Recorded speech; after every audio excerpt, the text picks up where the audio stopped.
दोस्तों, मेरा नाम अभिषेक है और सीरीज की इस प्लेलिस्ट में मैं आपसे बात करने वाला हूं फाइनेंस के बारे में। तो मैंने लिए आज इस वीडियो में आपसे बात करूंगा लायबिलिटी एंड एसेट्स के बारे में, जिसे आप क्रमशः दायित्व और संपत्ति के रूप में जानते हैं।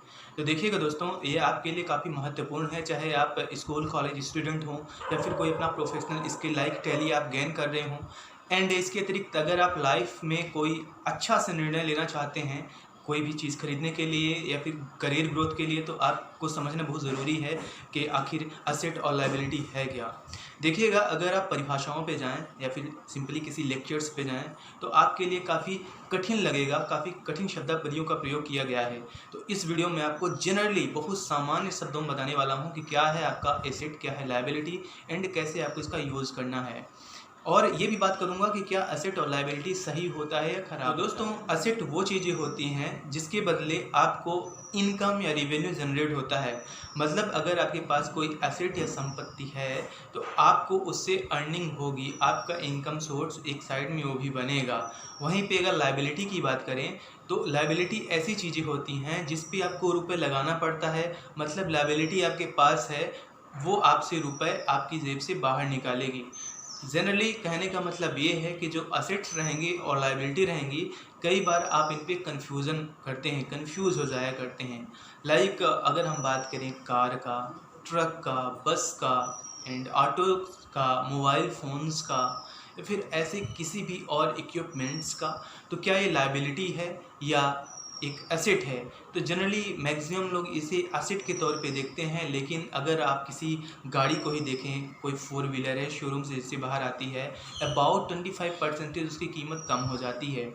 इसी तरह से जो आपके गैजेट्स हैं, कोई आपकी डिवाइसेस हैं, अगर आप उनकी बात करें तो उनका भी प्राइस समय के साथ काफ़ी कम हो जाता है।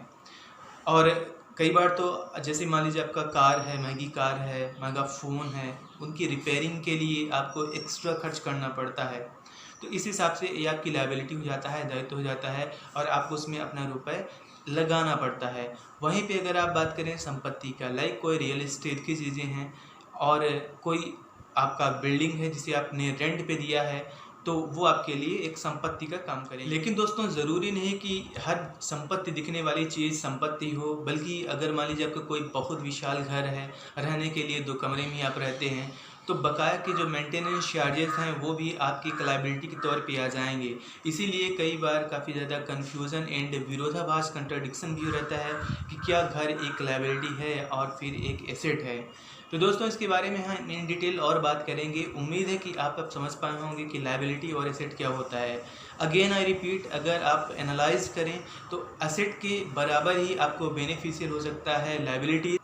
लाइक अगर आप कोई लायबिलिटी बाय करते हैं, लाइक मोटरसाइकिल और एनी कार और एनी बसेस एंड ट्रक्स, और किसी भी कंपनी में आप एफिलिएट करा देते हैं, लगा देते हैं, या फिर अगर आप उससे कोई बिजनेस कराना चाहते हैं अपनी उस लायबिलिटी से, तो आपके लिए एक एसेट और रेवेन्यू जनरेटिंग का काम वो करने लगेगा, जो कि किसी भी पड़े हुए एसेट से बेहतर है।